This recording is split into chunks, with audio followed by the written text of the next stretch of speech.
te doy la bienvenida a este corte informativo en el que le presentaremos la información más relevante del Poder Judicial de la Federación. Hoy es miércoles 4 de junio de 2025. Soy Laura Murillo y saludo a Eusiris Rostro en la interpretación en lengua de señas mexicana. Comenzamos. Disposiciones que concentran contrataciones en la Secretaría Anticorrupción no violan el principio de actuar con eficacia, determinó la Corte. Requisito previsto en el artículo 1390 bis 46 del Código de Comercio no obstaculiza el derecho de acceso a la justicia. La tortura es una práctica generalizada en la que se encuentran involucradas todas las corporaciones de seguridad. El INE ha recibido 29 quejas relacionadas con el uso de acordeones para inducir el voto en la pasada elección judicial. El Pleno de la Suprema Corte determinó que son válidas las reformas a la Ley Orgánica de la Administración Pública Federal de mayo de 2023 que buscan agilizar los procesos administrativos, otorgando nuevas facultades al titular de la Unidad de Administración y Finanzas de la entonces Secretaría de la Función Pública, hoy de Corrupción y Buen Gobierno, pues no vulneran el principio de eficiencia administrativa. Indicó que al permitir que dicha unidad pueda nombrar funcionarios para apoyar el manejo de recursos, no viola la obligación constitucional de actuar con eficacia ni se obstaculiza el cumplimiento de este principio. Además, consideró que el proceso legislativo que dio origen a la reforma respetó los principios de legalidad y de deliberación democrática. Ya que las normas, según la parte accionante, tienen como consecuencia la concentración de las contrataciones de la Secretaría de la Función Pública, actualmente Secretaría Anticorrupción y Buen Gobierno, argumento que se propone declarar infundado, porque uno de los objetivos del decreto impugnado fue precisamente que exista una mayor eficacia, eficiencia, legalidad, honradez, rendición de cuentas, transparencia en el uso y manejo de los recursos públicos, pues a través de esta concentración en una sola dependencia, el legislador consideró que se tendría un mejor manejo de los bienes y protección de la eficiencia administrativa.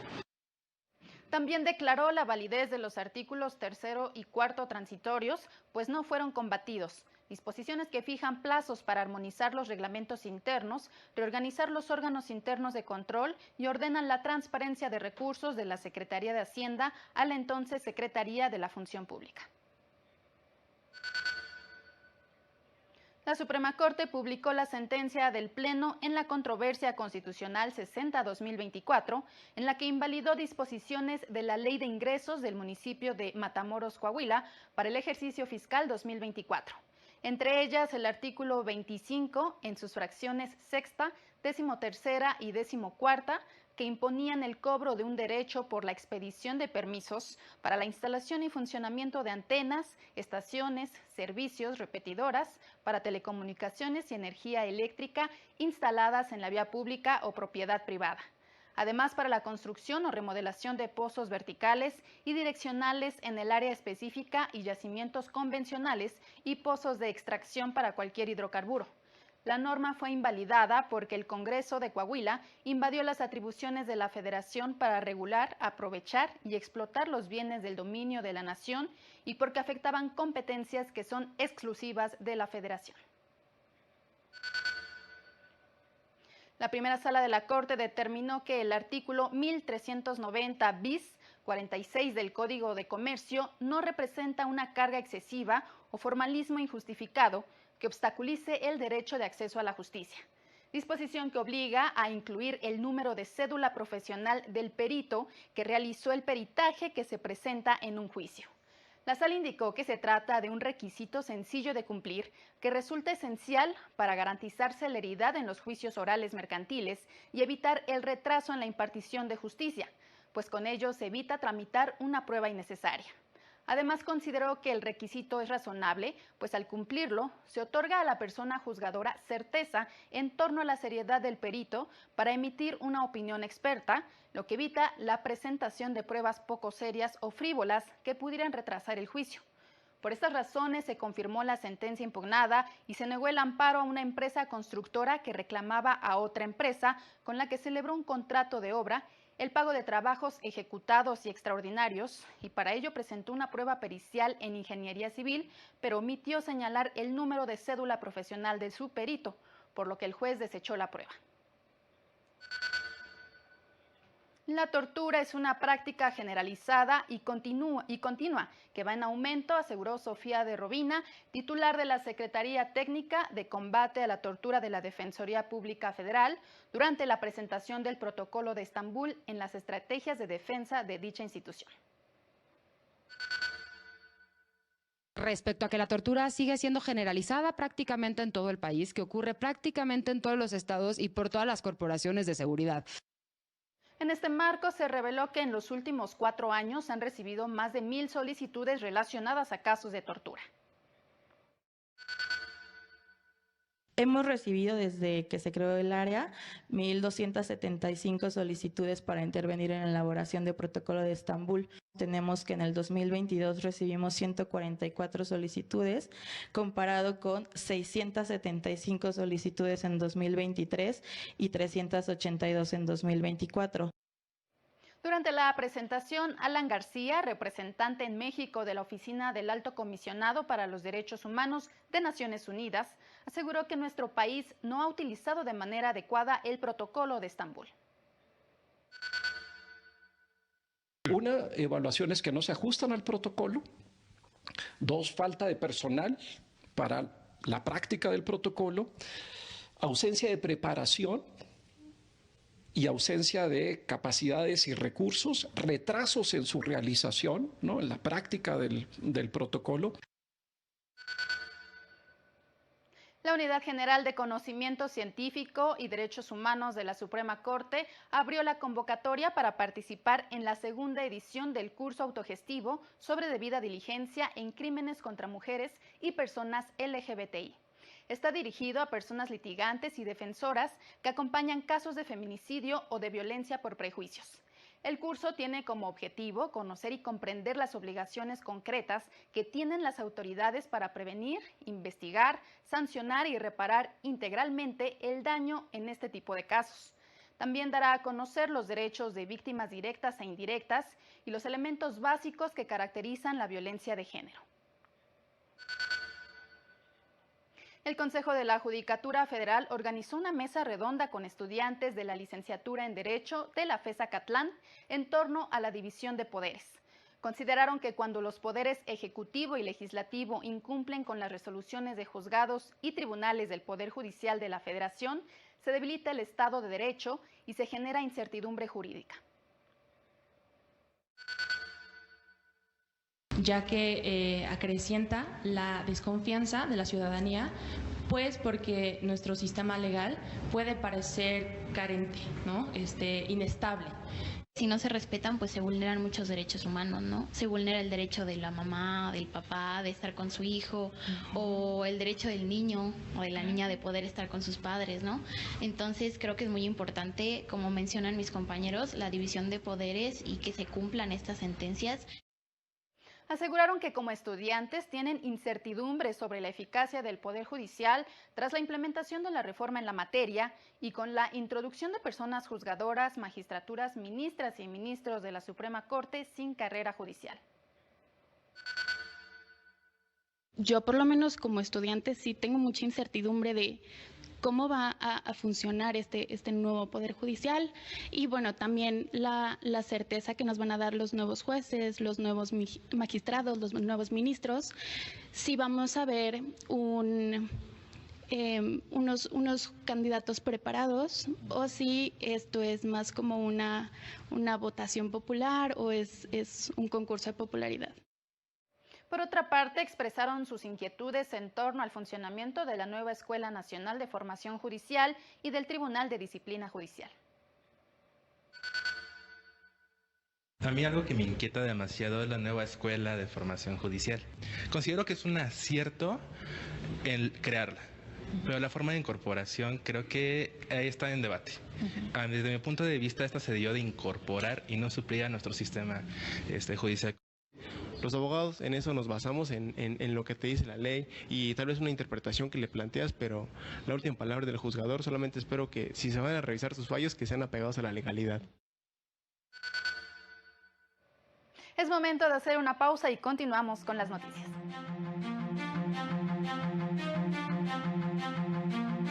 Al regresar, se lleva a cabo foro sobre desaparición forzada.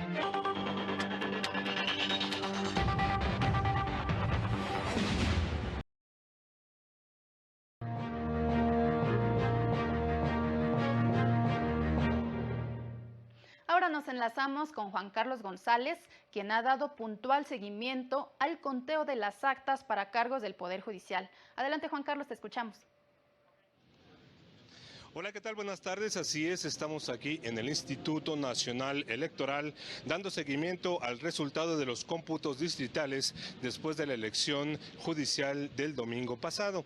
Comentar que hasta el momento se ha retrasado un poco los resultados en la última etapa en lo que se refiere a la elección de ministras y ministros de la Suprema Corte. Se esperaba que el INE diera ya los resultados finales ayer, martes, de acuerdo al calendario. Sin embargo, pues ahorita estamos viendo que de acuerdo a este corte, se han computado hasta el momento 99.84% de las actas computadas. Faltan 129 actas que hasta el momento no se han llevado a cabo el análisis, el conteo de los votos para ministras y ministros de la Suprema Corte. Aquí podemos ver, por ejemplo, los resultados y hasta el momento Lenia Batres Guadarrama lleva el primer lugar en cuanto a mujeres con 5.752.260 votos. Esto es el 4.9% de los votos. Le siguen también Yasmín Esquivel Moza, Loreto Ortiz Alf y María Estela Ríos González,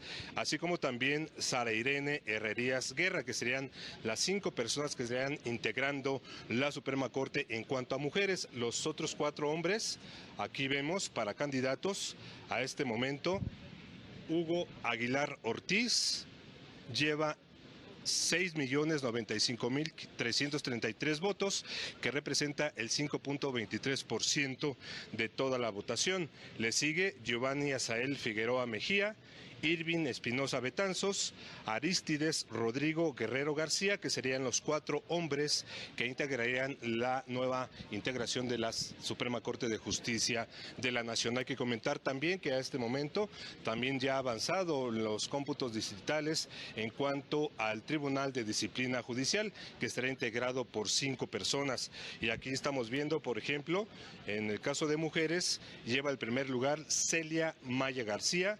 Después le sigue Eva Verónica de Gives Zárate, Indira Isabel García Pérez, y también para el caso de los hombres son 2 y al frente estaría Bernardo Batis Vázquez, que tiene hasta el momento el 7.1% de la votación. Y también estaría integrando este Tribunal de Disciplina Judicial Rufino H. León Tobar. Así es de que así van las elecciones. Hay que comentar que también ya para el caso del Tribunal Superior, la Sala Superior también ya ha avanzado al 58% de la votación de las actas computadas. También salas regionales y tribunales colegiados y juzgados de distrito también ya comenzaron a computarse las actas, sin embargo, en un porcentaje mucho más bajo. Hay que comentar que el INE tiene hasta el próximo martes 10 de junio para llevar a cabo ya lo que es el cómputo de todos los 881 cargos que estaban en juego en esta elección, para que después del 10 al 15 de junio lleve a cabo la revisión de la idoneidad de los candidatos que ganaron en esta elección inédita aquí en nuestro país. Y así también hay que mencionar que la consejera presidenta del INE anunció ayer que una vez que se tenga el 100% de las actas computadas para el caso de ministros de la Suprema Corte, darán un mensaje, tanto ya sea en el Consejo General o a través de una conferencia, para dar a conocer ya los resultados definitivos del caso de ministras y ministros de la Suprema Corte. Es la información que tenemos. Muchas gracias, Juan Carlos. Por supuesto que seguiremos pendientes de los resultados de este conteo de votos. Mientras tanto, el INE dio a conocer que recibió 29 quejas y 77 deslindes relacionados con la distribución de los llamados acordeones durante la elección judicial. La Unidad Técnica de lo Contencioso Electoral reveló que de las 29 quejas, 25 corresponden a la publicación y distribución de los mencionados acordeones y 4 son dominios de Internet en los que se difundieron los acordeones. Precisó que los deslindes corresponden a candidatos que aparecen en las publicaciones que fueron denunciadas, orientando el voto a favor de alguno de los aspirantes. Añadió que en el caso del partido Morena y las autoridades de la capital del país fueron requeridos por la autoridad para que explicaran el hecho, instancias que afirmaron que no tuvieron nada que ver. Entonces, en todos esos supuestos se dio vista a ambas instancias y en particular se fueron recibiendo de manera individual 77 deslindes de personas candidatas y candidatos que aparecían en alguno o que se veían reflejados en algunos de estos llamados acordeón, comparecieron al instituto para deslindarse de su participación y también en todos esos casos de manera individual se dio vista tanto a la unidad de fiscalización como a la unidad, como a la FICEL en la Procuraduría General de la República, la Fiscalía General. La baja participación en la pasada elección judicial debería llevar a revisar este modelo para seleccionar a las personas juzgadoras e impulsar reformas sobre los aprendizajes que deja este fracasado ejercicio, consideró el Centro de Estudios Humanos Miguel Agustín Pro Juárez. Señaló que la ciudadanía no tiene por qué asumir con resignación que está condenada a padecer a perpetuidad las secuelas de un mal diseño institucional en materia de administración de justicia. Lamentó que después de esta jornada electoral, la injusticia que más le duele al país, es decir, la que genera la impunidad, permanece igual, pues se sigue gestando en miles de averiguaciones y carpetas de investigación que descansan en las fiscalías, entes que aún no han sido considerados para una tan necesaria reforma. La misión de observación electoral de la OEA, encabezada por el ex canciller de Chile, Heraldo Muñoz Valenzuela, permanecerá en nuestro país para dar seguimiento a los cómputos de la elección judicial en los consejos distritales. Puntualizó que la participación ciudadana en estos comicios, de aproximadamente el 13%, es uno de los niveles más bajos para un proceso electoral de la región. Además, se registró un elevado porcentaje de votos nulos y no marcados. El viernes presentará un informe preliminar en el que incluirá sus hallazgos más relevantes y recomendaciones a través de la revisión normativa, la observación directa y el diálogo con distintas autoridades. Entre otros temas, se analizará el marco jurídico, los procesos de selección de candidaturas, el modelo de comunicación y de campaña, la participación de las mujeres, la organización y la tecnología electoral, entre otros.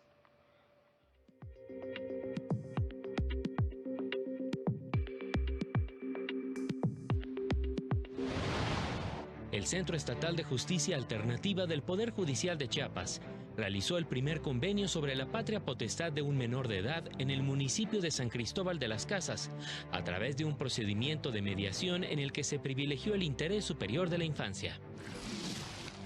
En Baja California Sur, integrantes del Centro Estatal de Justicia Alternativa del Poder Judicial del Estado participaron en la jornada de mediación itinerante en los municipios de Loreto y Comondú, para brindar asesoría a la ciudadanía.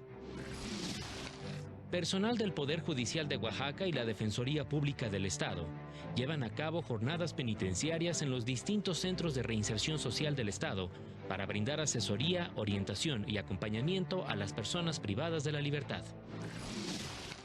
La Escuela Judicial de Campeche en Ciudad del Carmen inició el taller de elaboración de sentencias con perspectiva de género, con el que busca promover la igualdad, el respeto a los derechos humanos, así como la erradicación de estereotipos y de la discriminación en la impartición de justicia.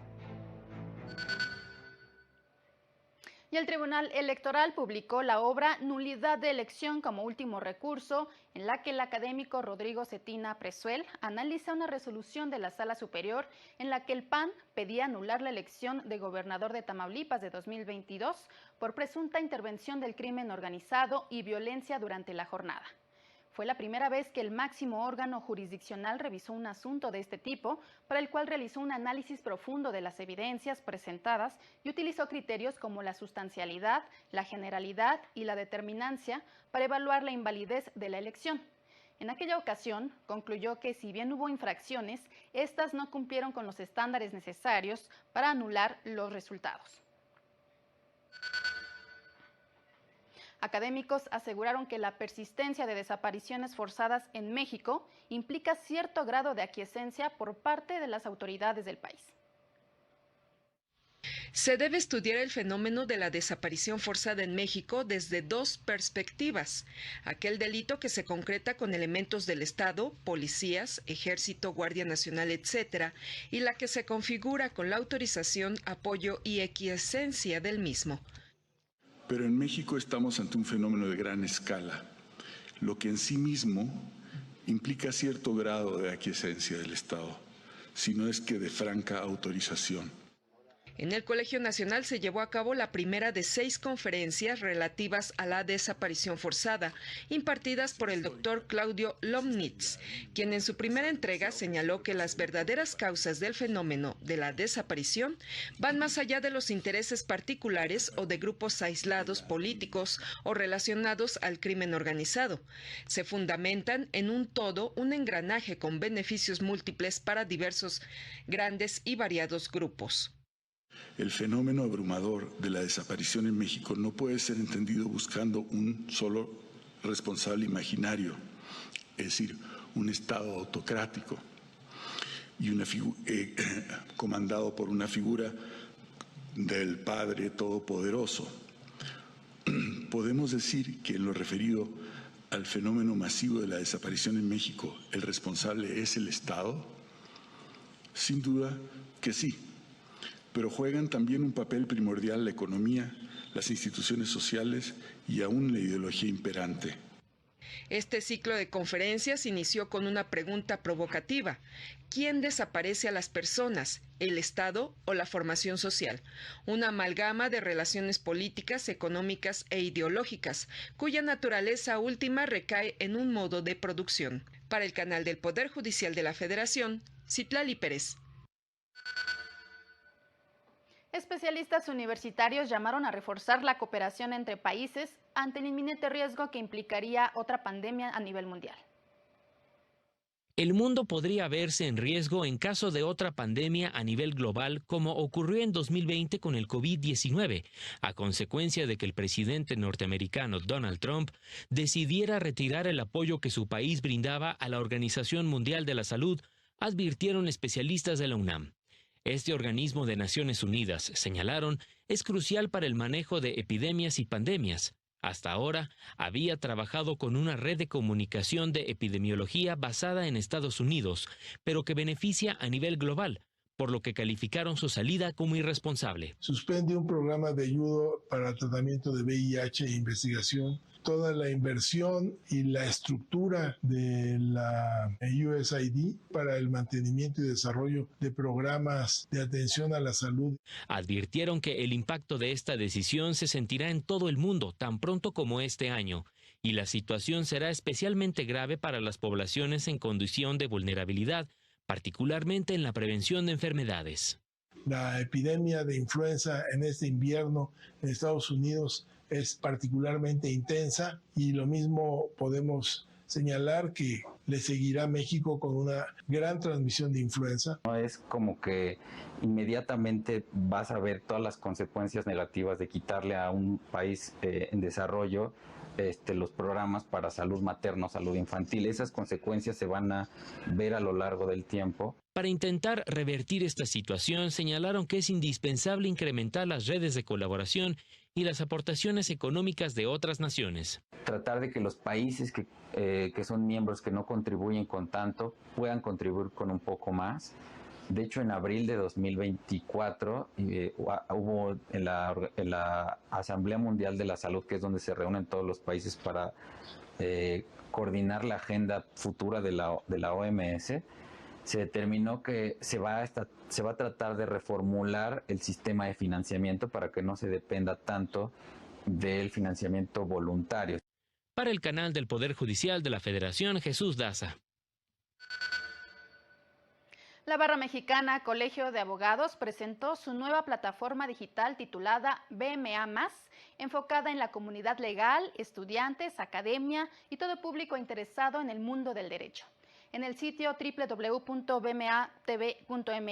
podrá encontrar diversos programas como Abogacía Trabajando, Los Jóvenes y el Derecho, Reinventando la profesión, con la participación de abogadas y abogados expertos, así como charlas magistrales que conduce la ministra en retiro de la Suprema Corte, Margarita Beatriz Luna Ramos. A esta programación se sumarán nuevas producciones como sesiones de educación continua, eventos especiales, transmisiones en vivo y más. Y luego de un hecho de tránsito, la información que aporta el lugar donde ocurrió el incidente y los daños que presentan los vehículos, así como su ubicación y características, son los elementos más importantes a considerar durante la investigación. Así lo señaló el docente del INACIPE, Reinaldo Olivares, quien indicó que en ocasiones también se puede auxiliar de las declaraciones de las personas involucradas y de terceros como personas que presenciaron el hecho. Todo ello, indicó, conducirá a esclarecer la verdad. Y con ayuda de los procedimientos relacionados con el método científico, podemos también establecer esa metodología adecuada para poder llegar a una conclusión clara, concisa, precisa, yo diría que hasta contundente. En más temas, la organización Causa en Común dio a conocer que en los primeros 5 meses del año se han registrado 42 movilizaciones de integrantes de corporaciones policíacas en 17 entidades del país. Las movilizaciones se han llevado a cabo para denunciar abusos laborales, bajos salarios, falta de prestaciones y acceso a la seguridad social. Las entidades que han registrado mayor número de movilizaciones son Michoacán, Oaxaca, Puebla, Baja California e Hidalgo.